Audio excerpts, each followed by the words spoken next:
வணக்கம். நான் உங்கள் மாது பாலாஜி பேசுகிறேன். ஜூன் மாதம் 10ஆம் தேதி டெஃபினட்டாக என் வாழ்க்கையில் மறக்க முடியாத ஒரு நாள்.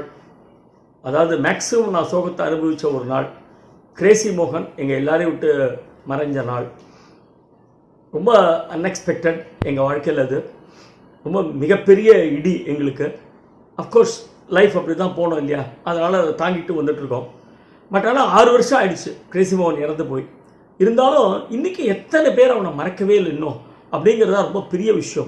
ஒரு ஆள் இருக்கும்போது எவ்வளோ நல்ல பேர் வாங்கினாங்கன்னு அவன் போனப்புறம் தான் தெரியும்.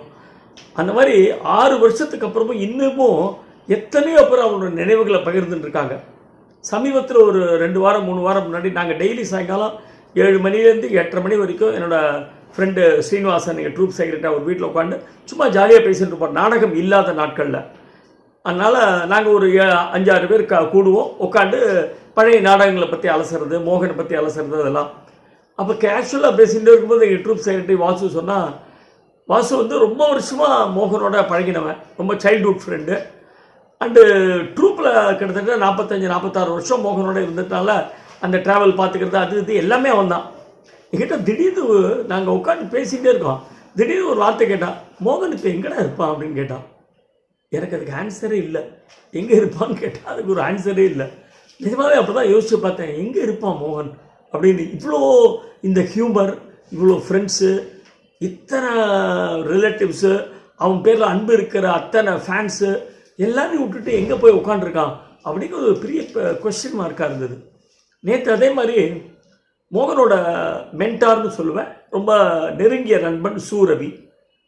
அப்பப்போ நீங்கள் பார்த்துருக்கலாம், எல்லா பேட்டிலையும் சூரவியை பற்றி ரொம்ப ஸ்லாகிச்சு மோகன் சொல்லுவான். அந்த சூரவியை பார்க்குறதுக்காக நான் வந்து போயிருந்தேன். எனக்கு என்னவோ சட்டுன்னு தோணித்து, நாளைக்கு மோகனோட நினைவு நாள், இன்றைக்கி போய் சூரவியை பார்க்கணும் அப்படின்னு எனக்கு தோணித்து. ஸோ அதனால் சூரவியை பார்க்க போயிட்டு அவர் இப்போ மெட்ராஸில் செட்டில் ஆகிருக்கார். I took Isaikkavi Ramanan with me and Alliance ஸ்ரீனிவாசனோட மகன் திரு பிரசாந்த் அவர்களும் என் கூட வந்தார். நாங்கள் கிளம்பி அவரை பார்க்குறதுக்காக போனோம். சரி, சூரவியோட கவிதைகள்லாம் அலையன்ஸ் ப்ரெஸ்ஸில் சொல்லி புத்தகமாக வெளியிடலாம் அப்படின்னு ஒரு ஆசை. அவரும் பார்த்து ரொம்ப நாள் ஆச்சு, அதுக்காக போனேன். அந்த மோகன் நினைவுக்காக அங்கே போனேன். அவர் நல்ல வயசாகிடுத்து, இப்போது அப்புறம் கொஞ்சம் உடம்பு தளர்ந்துருக்க, பட் இருந்தாலும் ரொம்ப எந்தூசியாஸ்டிக்காக எங்களோட பேசியிருந்தார். அப்போது இசைக்கவி ரமணன் அவர்கிட்ட பேசிட்டு வெளில வரும்போது சூரவியை பற்றி பேசும்போது அவர் கண் கலங்கிட்டு, எப்பேற்பட்ட கவிஞன், இதெல்லாம் புரிஞ்சுக்கிறதுக்கு இன்றைக்கி மக்கள் இல்லையே, அவனுடைய கவிதையெல்லாம் புரிஞ்சுக்கிறதுக்கு ஆள் இல்லையே, அவ்வளோ ஒரு ஹை ஸ்டாண்டர்டில் இருக்குது. இப்போ வெறும் மீடியா கிரிசி நம்ம வந்து கொண்டாடிட்டு இருக்கோம், அவ்வளோ ஹை ஸ்டாண்டர்ட் இருக்கிற ஆளை எப்படி நம்ம புரிய வைக்கிறது இவனோட டேலண்ட் எல்லாம் அப்படிங்கிற மாதிரி எங்களோட பேசின்னு வந்தார். அப்போது என்னப்பா மோகன் இறந்து போய் எத்தனை வருஷம், 2 வருஷமாக இருக்குமா அப்படின்னார். ரமணன் என்ன பேசுகிறீங்க, மோகன் இறந்து போய் 6 வருஷம் ஆகிடுத்துருந்தோம். 6 இயர்ஸா கடவுளே அப்படின்னு சொல்லிவிட்டு அவர் கண்ணிலேருந்து பலபலன்னு கண்ணீர் வந்தது. எப்பேற்பட்ட மனுஷன்பா, எதையுமே ஜாஸ்தி பண்ணக்கூடியவன். அது வெத்தலை சிவா இருந்தாலும் வெத்தலை சிவலாக இருந்தாலும் சரி, இல்லை வெண்பாவாக இருந்தாலும் சரி, அது மேக்ஸிமம் எழுதணுங்கிற ஒரு எண்ணம். நான் கூட நிறைய வாட்டி சொல்லுவேன், என்ன மோகன் ஏன் இவ்வளோ வெண்பா எழுதுறீங்க, கொஞ்சம் குறைச்சிக்கோங்களேன், ஏன் இப்படி மூளையை போட்டு கசக்கிக்கிறேன்னு சொல்லுவேன். அது எப்படின்னு எனக்கு சொல்லிக் கொடு ரமணன், எனக்கு அது ஒன்று தான் வரப்பட, வெத்தலை சிவல் கூட விட்டுருவோம் போல் இருக்கு, பட் இதே என்னால் விட முடியல இந்த அரிப்பை அப்படின்னு சொன்னார் ரமணன். அப்புறம் அத்தனை பேர் ஞாபகம் வச்சுட்ருக்காங்க. என் ஃப்ரெண்டு ரவி அப்பாசாமி ஒரு 4 நாள் முன்னாடி பேசிகிட்டு இருக்கும்போது மோகனை பற்றி பேசியிருந்தோம். அப்போ அவர் சொன்னார், எவ்வளோ சிம்பிள் மேன் பாலாஜி.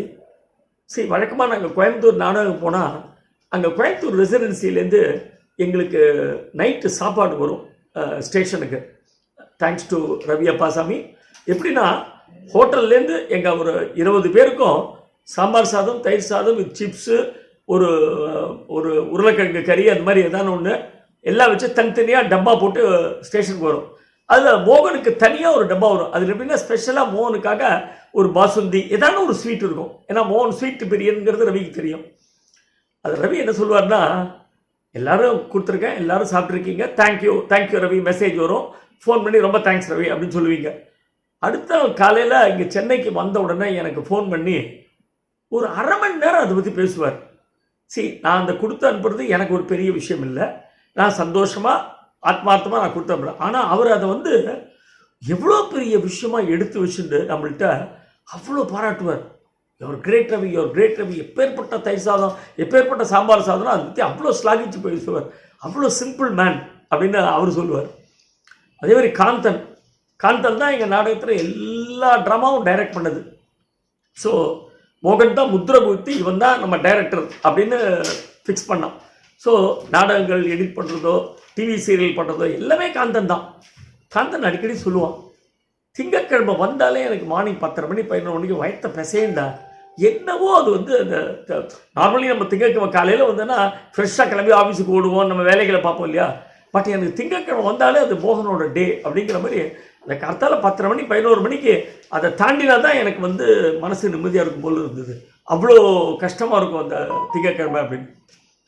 அதேமாதிரி மோகன் கூடவே ட்ராவல் பண்ண பார்த்திபன் கிட்டத்தட்ட கடைசி ஒரு 15-20 வருஷம் ஹி வாஸ் வித் மோகன் கூடவே தான் இருப்பான். மோகன் என்னைக்கு நாடகத்துக்கு போனாலும், ஏதாவது ஃபங்க்ஷனுக்கு போனாலும், கல்யாணத்துக்கு போனாலும் அந்த பார்த்திபனோட காரில் தான் போவான். முன்னாடி உட்காந்து சென்டிமெண்ட் அது அங்கே உட்காந்து தான் போவான். 15 வருஷம் ஒரு ஆள் வந்து ஒரு பார்த்திபன் வந்து மோகனுக்காக அவ்வளோ தூரம் பண்ணியிருக்காருன்னா அவருடைய அன்பை பாருங்கள் மோகனுக்காக. அதுவும் எப்படின்னா மோகன் வீட்டிலேருந்து வந்தோன்னா கிடுகிடு போய் அந்த கார் கதவை திறந்து மோகன் உட்கார வரைக்கும் வெயிட் பண்ணி அப்படி கதவை சாத்துவார். அந்த அளவுக்கு ஒரு நட்பு. மோகன் சொல்லுவான், என்னோட அந்தரங்கம்டாவன், என்னோட ஆத்மாடாவன் அப்படின்னு மோகன் சொல்லுவான். அவங்க 2 பேரும் அந்த ஜூன் 9 அன்னைக்கு சாயங்காலம் பீச்சுக்கு போனாங்க. ஒரு 1.5 மணி நேரம் பாருங்கள். பார்த்திபன் கிடச்ச அந்த ஒரு விஷயம் எனக்கு கிடைக்கல. முந்திய நாள் 1.5 மணி நேரம் பார்த்திபன் அவங்க கூட பிரமாதமாக டிஸ்கஸ் பண்ணிருக்கான் பீச்சில். 2 பேரும் வாக்கிங் போகிறாங்க பீச்சில், சிலு காற்று. மோகன் வந்து லைஃப் ஆஃப்டர் டெத் அதை பற்றி நிறைய பேசுகிறான். சாவு சம்பந்தமான நிறைய பொயட்ரிஸு பொயம் அதெல்லாம் சொல்கிறான். கவிதைகள்லாம் அப்படியே வந்து விழுறது. அப்படியே பார்த்திபன் கேட்டார், சார் என்ன சார் இப்போ பாரு டெத்தை பற்றி பேசிகிட்டு இருக்கீங்க, வேறு ஏதாவது ஜாலியாக பேசுங்க அப்படின்னா. ஏன்டா பயப்படுற? சாவுன்னு சொன்னால் ஏன் பயப்படுற? உலகத்தில் சாவுக்கு பயப்படாதவன் யார் தெரியுமா? யார் சார்? அவன் இன்னும் பிறக்கவே இல்லைடா அப்படின்னா. அந்த மாதிரி 2 பேர் பேசியிருக்காங்க. ஸோ அவன் அந்த மாதிரி மோகனை பற்றி சொன்னான். அதே மாதிரி கமல் சார் அவர்கள் சமீபத்தில் நான் அவரோட நிறைய இன்ட்ராக்ட் பண்ணுறேன். தேங்க்ஸ் டு மோகன் தான் இன்ட்ரடியூஸ், மோகனால் தான் இதெல்லாம் கிடச்சிது. அண்டு மோகன் இல்லைன்னா கூட அவர் வந்து விடாமல் என் கூட பேசிட்டு ட்ராமா எப்படி போயின்னு இருக்கு, எங்கள் ஃபங்க்ஷனுக்கெலாம் வருது, அது மாதிரி எல்லாத்தையும் ஒரு கன்வர்சத்தையாக எங்களுக்கு ஒரு மென்டார் மாதிரி பண்ணிட்டு இருக்கார் கமல். அப்போது சமீபத்தில் பேசி கூட அவர் சொன்னார், மோகன் வந்து ரொம்ப சமத்து சார் அப்படின்னார். இந்த சமத்துங்கிற வார்த்தை எனக்கு வந்து ரொம்ப சந்தோஷமாக இருந்தது அதை கேட்குறதுக்கு. அது அப்படின்னா எவ்வளோ குட்னஸ் மோகனுக்கு இருக்கணும், அதை அவர் வந்து அவ்வளோ தூரம் சொல்லியிருக்கணும். அதே மாதிரி நான் அமெரிக்கா போயிருந்தபோது நான் ஒரு ஃபோன் பண்ணி கேட்டேன், சார் ஸ்டாண்டப் காமெடி பண்ணுறேன், எனக்கு வந்து ஏதாவது டிப்ஸ் கொடுக்கல, மோகனை பற்றி நீங்கள் சொல்கிறதா நான் என்ன சொல்கிறது அப்படின்னு நான் கேட்டேன்.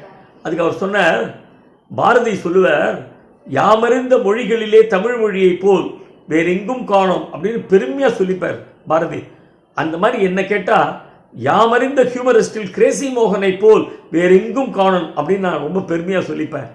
அந்த அந்த ஒரு இடம் மோகனுக்கு கொடுத்துருக்கேன்.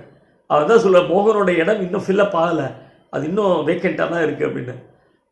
நகைச்சுவை ஞானி அப்படின்னு மோகன் அவர் சொன்னார் ஒரு நாளைக்கு பேசும்போது. ரொம்ப சந்தோஷமாக இருந்தது. அப்பா ரமேஷ் எடுத்துட்டா, அப்பா ரமேஷ் இன்றைக்கும் எங்கே எதான மோகனை பற்றி ஏதான ஒரு சின்ன ரெஃபரன்ஸ், ஒரு ட்ராமா பிரமாதமாக போயின்ட்டுருக்கு, ஒரு சந்தோஷமாக போயின்ட்டுருக்கு அப்படின்னு வந்து நான் என்கிட்ட அங்கேருந்து வருவான். என்னடா பிரயோஜனம், ட்ராமாலாம் நன்னா போகிறது, மோகன் எல்லாமே அவனோட லைன்ஸ்லாம் பிரமாதமாக போகிறது, எல்லாம் ஓகே, பட் அவன் இல்லையாடா, என்னடா அது வேதனையாக இருக்குடா, அவன் இல்லைங்கிறது ஒரு பெரிய வேதனையாக இருக்குது. டெய்லி கார்த்தால நான் வந்து சாமி கும்பிடும்போது மோகனை நினச்சின்னு தான் கும்பிட்றேன் அப்படின்னு அப்பா ரமேஷ் சொல்லுவான்.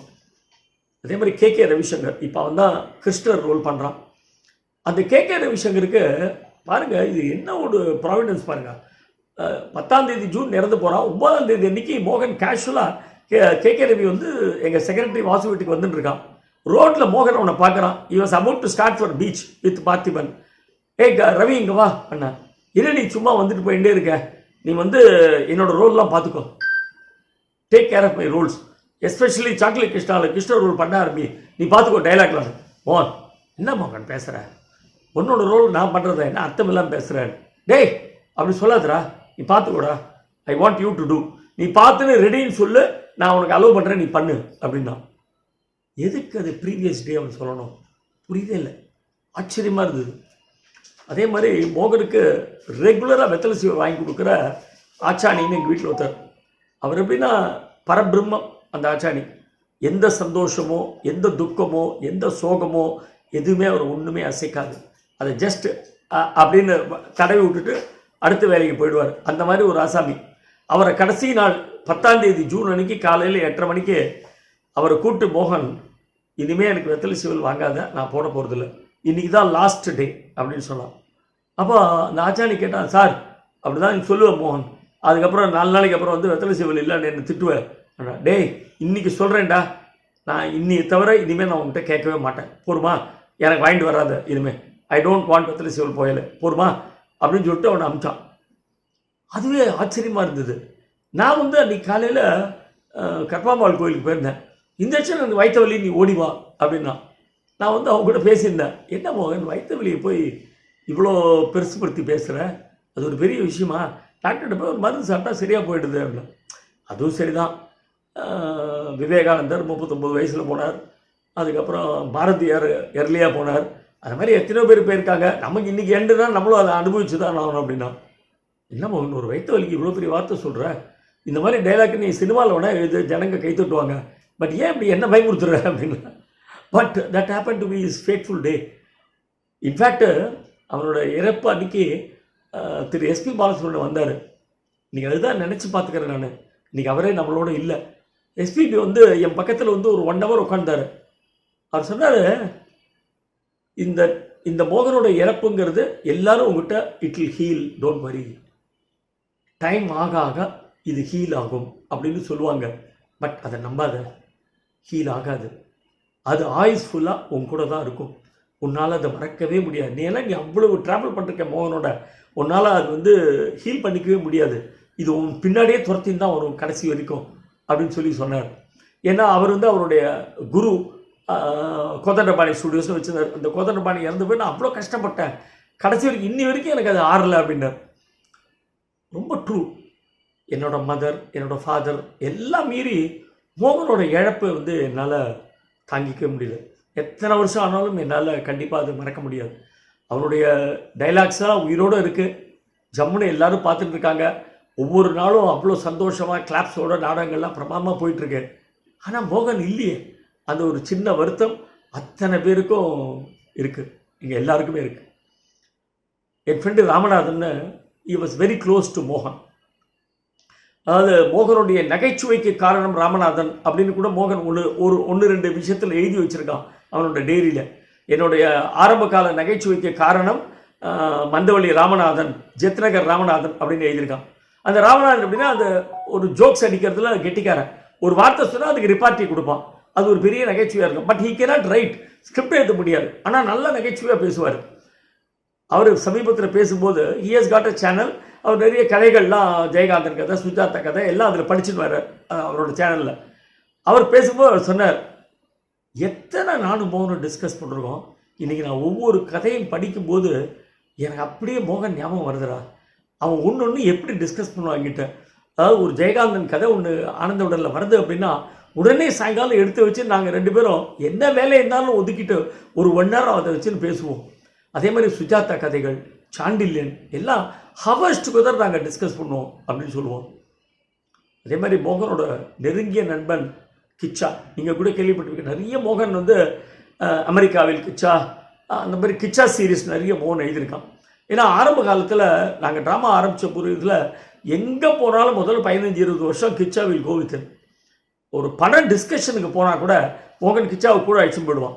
அங்கே போய்ட்டு கிச்சா ஒரு ஓரமாக உட்காந்து டிஃபன் காஃபிலாம் சாப்பிட்டுருப்பான், மோகன் உட்காந்து டிஸ்கஸ் பண்ணிட்டுப்பான். இல்லை ஏதாவது படம் பார்த்துட்டோ அதோட தழுவலாக எடுக்கணும் அப்படின்னா கிச்சாவை கூட இந்த ப்ரிவியூக்கு அழைச்சிட்டு போயிடுவான். இல்லை இவங்க எழுதுகிற படத்துக்கு ப்ரிவியூ வந்தால் கூட கிச்சாவில் கோவித்தன். அதனால் கிச்சாவை எந்த ப்ரொடியூசராலும் அந்த காலகட்டத்தில் மறக்க முடியாது, எந்த நாடகக்காரனுக்கும் மறக்க முடியாது. அப்படிப்பட்ட ஒரு கேரக்டர். அந்த கிச்சாவை வச்சு மோகன் நிறைய சீரீஸ்லாம் எழுதினான். அந்த கிச்சாவிட்ட பேசும்போது நான் கேட்டேன். அப்போ சொன்னால், என்னடா கிச்சா ஒன்று ரொம்ப நாளாக காணும், நாடகத்துலாம் வரமாட்டேங்கிறேன் அப்படின்னு. அவன் அடையாறில் இருக்கான். அவன் சொன்னான், அடையாறு பாலம் தாண்டி போகவே எனக்கு பிடிக்கலடா மோகன் போனதுக்கப்புறம். You know something Balaji, I sold my motor bike, நான் டிவி வச்சுக்கிறதுல வீட்டில் எல்லாமே ரெனவுன்ஸ் பண்ணிட்டேன். எனக்கு மோகன் இல்லாமல் வாழ்க்கை எனக்கு வந்து அடையாறு தாண்டி போகிறதுக்கே பிடிக்கல எனக்கு. அதனால தான் வரல. மற்றபடி ஒன்றும் தப்பாக நினச்சிக்காதீங்க, எனக்கு ஒன்றும் இதெல்லாம் கிடையாது. பட் நாள் கிழமை ஃபங்க்ஷன் அப்படின்னா கரெக்டாக கிச்சா வந்துடுவோம் எங்களோட. அந்த மாதிரி ஒரு பலமான ஃப்ரெண்ட்ஷிப் உள்ள, இன்ஃபேக்ட் மோகனோட வெற்றிக்கு காரணமே இந்த ஃப்ரெண்ட்ஸு தான் நான் சொல்லுவேன். இந்த கிரேசி கிரியேஷன்ஸ் ப்ளஸ் இந்த நண்பர்கள் அத்தனை பேர் அவங்க கூட இத்தனை வருஷம் அவனை பொத்தி பொத்தி பொத்தி பொத்தி அவனுக்கு எந்த கஷ்டமும் தெரியாமல் அவனை சந்தோஷமாக வச்சுருந்தாங்க. 67-68 வயசு வரைக்கும் அவன் வந்து கொஞ்சம் கூட வருத்தப்படலை, வாழ்க்கையில் சோகத்தை பார்க்கல. அப்படின்னா அதுக்கு காரணம் இந்த நண்பர்கள் தான், இவங்க தான் அதுக்கு காரணம். அப்பேற்பட்ட நண்பர்களை விட்டு அவனுக்கு போகிறதுக்கு எப்படி மனசு வந்ததுன்னு தெரியல. எனிவே லைஃப் அவ்வளோதான், நம்ம அப்படியே தாண்டி போக வேண்டியதான். 10th ஜூன் வந்தாச்சு, 6வது வருஷம் தொடங்கியாச்சு மோகன் இறந்து போய். பட் நாங்கள் விடலை, மோகனோட லெகசி அடுத்த ஜெனரேஷனுக்கு போகணும் அப்படிங்கிறதுக்காக நாடகங்கள்லாம் எடுத்துகிட்ருக்கோம். மோகனோட எல்லா நாடகங்களையும் புஸ்தகமாக கொண்டு வந்திருக்கேன் அலையன்ஸ் ப்ரெஸ்ஸில். என்னால் முடிஞ்சு அதெல்லாம் தான், எனக்கு ஹெல்த் இருக்கிற வரைக்கும் அட்லீஸ்ட் மோகனோட புஸ்தகங்கள், மோகனோட பெயிண்டிங்ஸு, மோகனோட கவிதைகள் எல்லாத்தையும் புஸ்தக வடிவில் கொண்டு வந்து அதை டாக்குமெண்ட் பண்ணணும் அப்படிங்கிறத ஒரு பெரிய எய்மாக வச்சுட்டுருக்கேன். ஸோ நல்ல நண்பர்கள், நல்ல சபாஸ், அவங்கெல்லாம் சபாஸ்னோட ஞாபகம் வருது. ஒரு நாளைக்கு கூட மோகன் எந்த சபாவோடையும் இன்ட்ராக்ட் பண்ணதே கிடையாது. அவன் பேசவே, அவங்கள்ட்ட வந்து நாடகம் பேமெண்ட் விஷயமாவோ இல்லை கலெக்ஷன் விஷயமாவோ எதுவுமே பேச மாட்டான். அவங்கள நண்பர்களாக ட்ரீட் பண்ணான். அத்தனை சபா செக்ரட்டரிஸோடு நண்பர்களாக இருப்பான். எல்லாம் டீல் பண்ணதெல்லாம் வாசு தான். அவன் ஒன்றுமே எதுக்குமே தலையிட மாட்டான். Such a Nobel fellow. அதாவது ஒரு குழந்தைகிட்ட பழகினா நம்ம எப்படி பழகுவோம், அந்த மாதிரி தான் மோகன்கிட்ட நாங்கள் பழகினோம் 45-46 வருஷமாக இந்த நாடக ஃபீல்டில். பட் எனிவே இறைவன் வந்து பக்கத்தில் உட்காந்து அவனை பார்க்கணுன்னு நினச்சிட்டான். 6 வருஷமாக அங்கே உட்காந்து என்னெல்லாம் பண்ணிட்டு இருக்கான்னு தெரியல. எவ்வளோ நாடகம் எழுதினா, எத்தனை பேர் அங்கே சிரிக்க வச்சான் அப்படிங்கிறது தெரியல. பட் கண்டிப்பாக எங்கள் எல்லாருக்கும் ஒரு பெரிய எங்களுக்கு அருள் புரியறதுக்காக கண்டிப்பாக அவன் அங்கேருந்து எங்களை என்னென்னைக்கும் ப்ளஸ் பண்ணிட்டு இருப்பான் அப்படிங்கிற நம்பிக்கை எனக்கு கண்டிப்பாக உண்டு.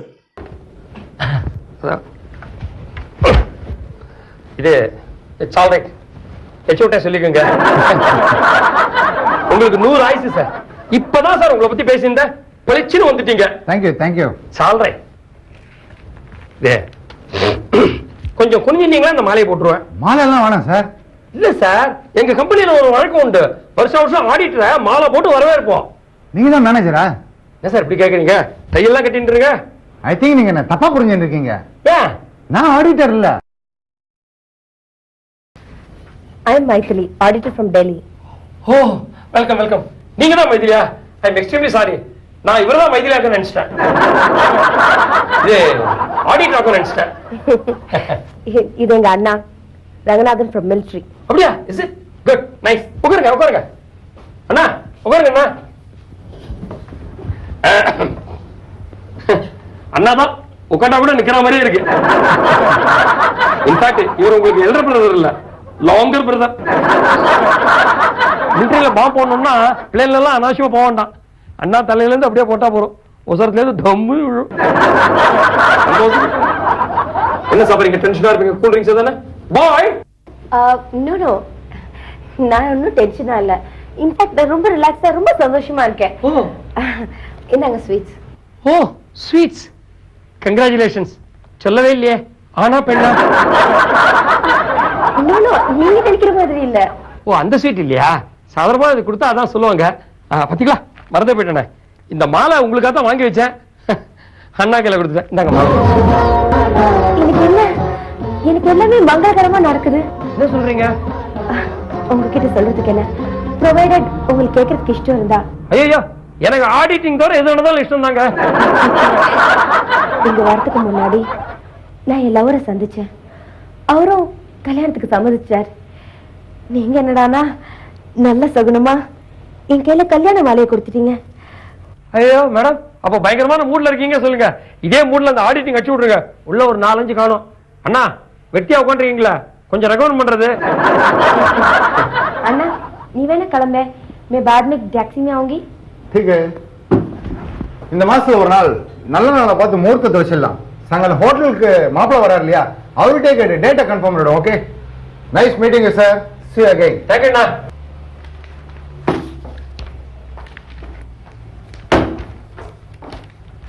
சார் எவ்வளவு தேடி பார்த்தேன் சார், ஒரு ஃபைலிங் காணும். நீ கவலையே படாத. கம்பெனியே காணா போனா கூட நோ ப்ராப்ளம். ஆடிட்டர் பயங்கரமான மூட்ல இருக்காங்க. அப்ப பாக்கி போய் எரிச்சிடவா? கொளுத்து நம்ம ஆபீஸ்ல என்ன போகியா கொண்டாடுறோம்.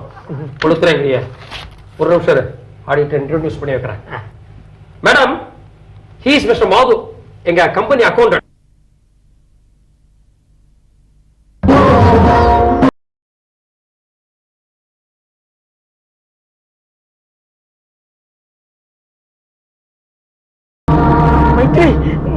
நீயா?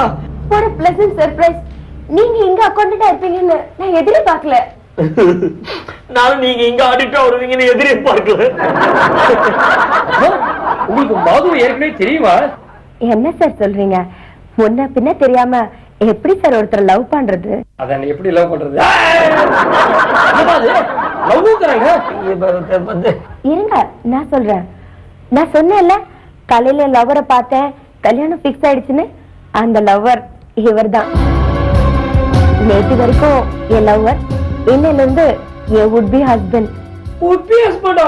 Fantastic idea madam, fantastic idea. அப்ப நீங்க மது கல்யாணம் பண்ணி போறீங்க. Lovely lovely. அப்போ மது புஷ்பா தேவி? யார் புஷ்பா தேவி? புஷ்பா தேவி? புஷ்பா தேவி कौन है? कौन है पुष्पा देवी? कौन है? சார் உள்ள வாங்கல பேசிக்கலாம். உள்ள வாங்க சார் பேசிக்கலாம். விடு. எனக்கு ஒரு சின்ன ஹிண்ட் கொடுத்தா போதும், எல்லாம் புரிஞ்சு போடும். அதோ புஷ்பா தேவிட்ட ஏற்கனவே பர்மிஷன் வாங்கியாச்சா? ஆமா, அப்படியே பார்த்தாலும் ஃபர்ஸ்ட் வைஃப் இருக்கச்சே ரெண்டாம் தாரம் கல்யாணம் பண்ணிக்கிறது தப்பில்லை ஆடிட்டர். தப்பில்லை போல இருக்கு. நீங்க பேசிட்டு எனக்கு ஆடிட்டிங் ஒரு மாதிரி. So thank you very much. அடுத்த பதிவில் உங்களை சந்திக்கிறேன். அது வரைக்கும் குட் பை.